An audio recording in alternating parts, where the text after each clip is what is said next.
অতি সম্প্রতি ভারতের লোকসভায় একটা বিল পাস হয়েছে, সেটা আইনের আকার ধারণ করতে যাচ্ছে। সেটা হলো ওয়াকফ সংশোধনী বিল 2025। আপনারা অনেকে জেনে থাকবেন, ভারতবর্ষে প্রাতিষ্ঠানিক জমির মালিকানা সবচেয়ে বেশি হলো ভারতের রেলওয়ে এবং সেনাবাহিনীর। তৃতীয় সর্বোচ্চ প্রাতিষ্ঠানিক জমির মালিকানা হলো ভারতের মুসলমানদের ওয়াকফ বোর্ডের জমি। 8.7 লক্ষ সম্পদের মালিক হলো মুসলমানদের ওয়াকফ বোর্ড। ফিলিস্তিন তো অনেক দূরে, আমাদের পার্শ্ববর্তী দেশ ভারতে যুগ যুগ ধরে যেভাবে মুসলমান নিধন চলছে, সংখ্যালঘুদের উপরে যেভাবে নির্যাতন চলছে, গোটা পৃথিবীর অন্য খুব কম দেশে এইভাবে সংখ্যালঘুদের উপর নির্যাতন হয়ে থাকে।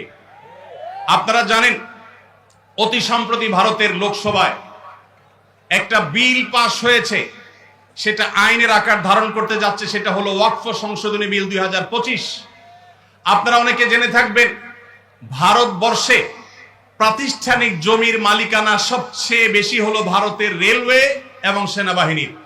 তৃতীয় সর্বোচ্চ প্রাতিষ্ঠানিক জমির মালিকানা হলো ভারতের মুসলমানদের ওয়াকফ বোর্ডের জমি।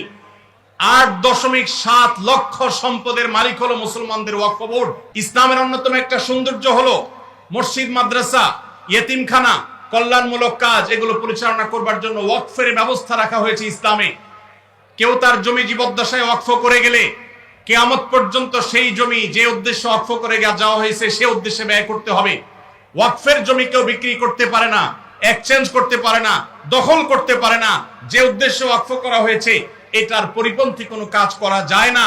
ওয়াকফের এই চমৎকার উদাহরণের কারণে পৃথিবীতে কল্যাণমূলক কাজ আজীবন বেঁচে থাকবে। সেই সাস্টেইনেবল ওয়াকফের মাধ্যমে সাস্টেইনেবল ডেভেলপমেন্টের ব্যবস্থা ইসলাম রেখেছে।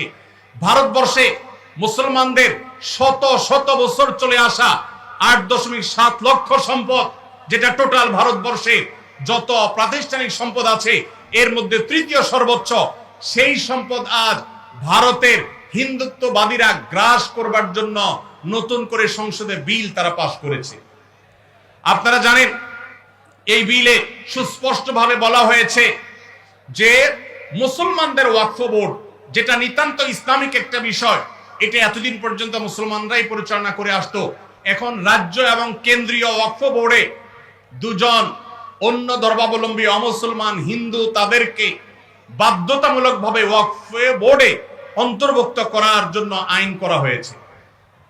তার মানে মুসলমানদের মসজিদ পরিচালনার জন্য মুসলমানদেরকে ঢুকাইতে হবে কমিটিতে। এরকম ন্যাক্কারজনক, এরকম জঘন্য বিল আজকে তারা লোকসভায় পাশ করেছে। আমরা বাংলাদেশের এই প্রান্ত থেকে এই জঘন্য মুসলমানদের স্বাধীনতা হরণকারী